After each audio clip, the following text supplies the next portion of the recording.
하게 되면 버스 말고 다른 교통수단을 찾아야 되니까 부담이 될 것 같습니다.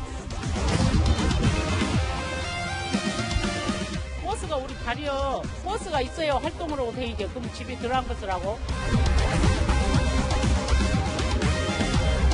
불편은 시민들이 떠안지 않을까 싶네요. 1년이라는 시간이 짧은 시간은 아닌데 너무 손목이 있지 않나.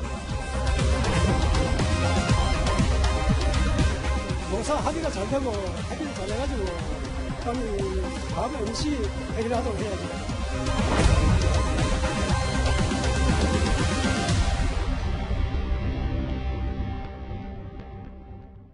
자, 버스 타고 다니는 많은 시민분들 비롯해서요, 국민들 걱정이 많습니다. 이 버스 대란 과연 현실화 될지 김지한 기자와 함께 알아보도록 하겠습니다. 김지한 기자, 오늘 준비한 소식 전해주시죠. 네, 오늘 이것은 눈앞에 다가온 버스 대란입니다.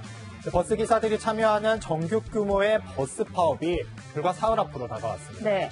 서민의 발이 멈춘다, 이 말이 딱 맞을 것 같은데요. 현재 서울과 부산, 그리고 대구, 충남, 광주 등 10개 시도 지역이 파업에 참여할 예정입니다. 이 파업의 한 88% 정도가 투표에 참여를 했는데, 찬반 투표에 참여를 했는데, 네. 투표 참여 인원 대비로는 무려 97%에 가까운 압도적인 찬성으로 총 파업을 결의했습니다. 네. 인천 지역 버스 노조도 15일 이전에 파업 찬반 투표를 진행할 예정인데요. 이 버스가 이렇게 전국 규모로 멈추는 것은 버스 노조를 만든 지 60년 만에 처음입니다. 60년 만에 처음이다. 자, 사흘 후에 정말로 버스 파업이 현실화가 된다. 그러면은 구체적으로 몇 대의 버스가 멈추게 되는 건가요? 네. 현재 202개 노조에 속한 버스 18,000대인데요. 네. 인천까지 파업에 동참하면 2만 대를 넘어서게 됩니다. 전국에 운행되고 있는 버스가 한 4만 대 정도니까 절반 넘게 멈추는 건데요. 이 파업 참여 인원은 4만 명에 이를 전망입니다. 네. 파업이 시작되면 하루 평균 1,700만 명이나 되는 버스 이용객들의 발이 완전히 묶이게 됩니다. 자, 그 버스 기사분들 분명히 저렇게 파업을 하겠다 결의하는 이유가 있을 것 같은데 이렇게 반발하는 이유가 뭡니까? 네. 7월부터 시행되는 주 52시간제 때문입니다. 이 때문에 줄어드는 임금을 보전해 달라는 건데요. 전국 버스 기사들의 평균 월급은 346만 원 정도입니다. 네. 네, 기본급과 수당으로 나뉘는데 이 지역과 사업장에 따라서 조금 차이는 있지만 기본급은 대체로 40에서 50% 정도고 나머지는 각종 수당입니다. 네. 이런 상황에서 주 52시간제를 적용하면 월급이 30%가량 준다는 게 버스 기사들의 주장입니다. 네. 금액으로 따지면 월 평균 80에서 한 100만 원 정도인데요. 적지 않네요. 적지 않습니다. 네. 특히 주 52시간제 시행을 앞두고 경기 지역 버스 기사들의 파업 의지가 강합니다. 이 경기권 버스 기사들의 월급은 316만 원 수준인데요. 서울보다 80만 원 정도 적습니다. 네. 이 때문에 경기 지역 노조는 우선 서울과 비슷한 수준으로 임금 인상을 요구하고 있는데요. 인력 충원도 쟁점입니다. 버스 노조는 올해 연말까지 추가 인력이 15,000명 정도 더 필요한데도 지난해 7월 이후 신규 채용자는 1,200명에 불과하다고 밝혔습니다. 네. 하지만 사측은 신규 채용할 돈이 없다고 하고 국토부는 아예 생각이 달라서 갈등의 골이 더 깊어지고 있습니다. 근로시간 단축과는 사실상은 좀 관련이 없는 그런 업체들이 대부분입니다. 일반적인 임단협 과정에서 쟁의 신청을 한 것으로.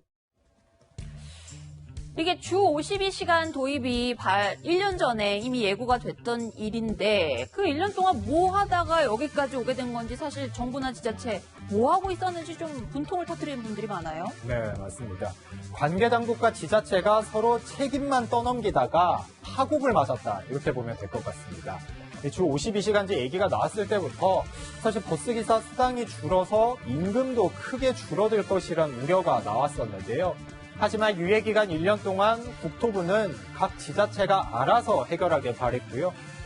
지자체는 이 문제를 심각하게 보지 않아서 주 52시간제 본격 시행을 앞두고 불만 터진 겁니다. 네. 버스 관련 예산을 더 편성하든 적자 노선을 없애든 하다못해 요금을 올리든 재원 마련에 나섰어야 했는데 그러지 못한 겁니다. 자, 어쨌든 그 임금 인상, 그 줄어드는 만큼의 그 인상분을 그 보전을 하려면은 돈이 있어야 됩니다. 자, 그런데 이 재원 어떻게 뭐 마련할 수 있는 겁니까? 네, 단순하게 봤을 때는 네. 재원 마련을 위해서는 해법은 버스 요금 인상뿐입니다. 현재 1,200원에서 1,300원인 버스 요금을 200원 정도, 그러니까 1,500원 정도까지만 올려도 네. 임금 보전은 어느 정도 해결되는 것으로 나타났습니다. 네. 국토부와 여당도 직접 나서서 마지막 버스 요금 인상이 2014년이었기 때문에 이제는 버스 요금을 올려야 한다 이렇게 주장했는데요. 문제는 요금 인상 권한이 지자체에 있다는 겁니다.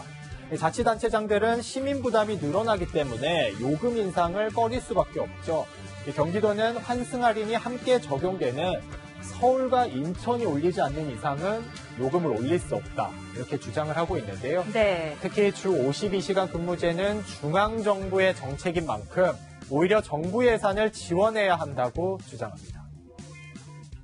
장관님께서 보고 가라고 말씀하셔서 제가 곧 고문실로 끌려가게 됩니다. 대규모 재정을 투입하는 것 외에는 방법이 없는데 그러니까 이 지사 입장에서는 이 지사 정치인이다 보니까 원인을 정부에서 제공했으니까 즉 52시간 그거 중앙정부에서 하기로 했으니까 중앙정부에서 세금을 더 주던지 해라. 난 요금 못 올리겠다 뭐 이런 입장이잖아요. 맞습니다. 재정 여력이 있나요? 결과부터 말씀드리면 세금을 지원하는 것도 쉽지는 않습니다. 우선 정부는 현재 세금으로 버스 회사들을 지원해주고 있습니다. 네. 그게 준공영제라는 건데요. 네. 이 운수업체의 적자분을 지방자치단체가 직접 세금으로 지원하는 걸 말하는데 이 서울을 포함한 광역자치단체 7곳에서 이미 시행 중입니다. 네. 이 버스 회사와 노조도 준공영제 확대를 강력하게 요구하고 있고 문재인 대통령도 제도에 대해선 낙관적인 평가를 내놨습니다. 대부분의 지자체에서는 이미 공영제 또는 준공영제를 통해서 이미 주 52시간이 다 시행되고 있습니다. 네, 하지만 7개 지역에서 지방세로 버스 회사에 주는 지원금이 해마다 8천억 원이 넘습니다. 네. 결코 적은 금액이 아니죠. 거기다 버스는 수익을 내기 어렵다 보니 적자는 매년 눈덩이처럼 불어나고 있는데요. 네. 서울시만 해도 지난해 적자를 메우기 위해서 5,400억 원을 투입했습니다. 이 돈을 투입하는 만큼 서비스가 좋아져야 할 텐데 버스 회사가 민간 기업이라는 이유로 관리 감독 권한도 제한됩니다. 자, 만약에 우리나라 국간이 정말 넉넉하다면은 뭐 얼마든지는 아니지만 어쨌든 어느 정도 범위 내에서 지원할 수 있다고 하겠지만 지금 세수 풍년이다 이런 말도 이제 좀 옛말이 되어간다 이런 얘기도 있어요. 네, 세수가 덜 걷었다죠? 그렇습니다. 무엇보다 나라 국간이 갈수록 넉넉지가 않습니다. 네. 올해 1분기 국가세금 수입이 1년 전보다 8천억 원이나 덜 거친 걸로 나타났는데요. 네. 그동안 호조였던 국세 수입이 이렇게까지 떨어진 건 경기 침체 영향이 큽니다. 그렇군요. 이 경기가 힘드니 국민 소비도 줄고 자연스레 이렇게 세금 내기도 힘들어진 건데요. 네. 특히 최근 정부가 재정 조기 집행을 서두르면서 자금 부족 현상도 심화하고 있습니다. 이 요금 인상도 세금 지원도 여의치가 않은 상황인데요. 이 대규모 파업이 사흘 앞으로 다가온 가운데 이 당국이 주 52시간 근무제에 따른 고충을 달랠 수 있는 해법을 찾을지 주목됩니다. 네. 관계 당국 그리고 이해 당사자들이 지혜를 모아서 사흘 후에 파업 전에 극적 타결 뭐 이런 소식이 있기를 기대를 해보겠습니다.